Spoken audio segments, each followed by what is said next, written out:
Sa ating lahat, tila nakakita daw ng Barbie. So, totoo ba? So, kita naman po natin na napaka-active po ni Wifey sa kanyang TikTok.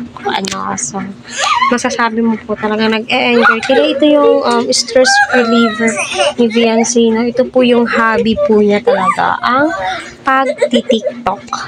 So, madami nga po ang gumagawa ng reactions doon sa Reels, Kita naman po talaga natin, napakadami po ng Team EDSI, Kaya, patuloy po natin silang supportahan. Please hit the notification bell and subscribe niyo po ako para sa ganoon ay updated po kayo sa ating upload, So, ano pong masasabi po ninyo, So, para sa akin, totoo po yung nag-comment na ang ganda nga po ng katawan ni Viancy. Noon pa naman po yan, marami na po ang nakakapansin na fashionista po talaga itong si Viancy noon pa man.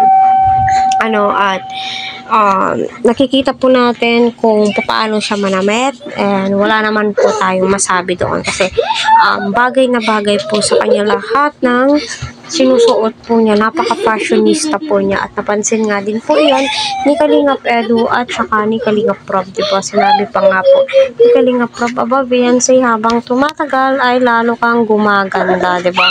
Which is, totoo naman po talaga, diba? Kaya patuloy po natin supportahan sila Kalingap Rob, Kuya Bal at ang buong team. Please, wag po natin skip ang kanilang ads para sa ganun nga po ay marami pa po kababayan po natin ang kanilang malingap and syempre ang kanilang matulungan, diba? Yes, totoo po. 100%.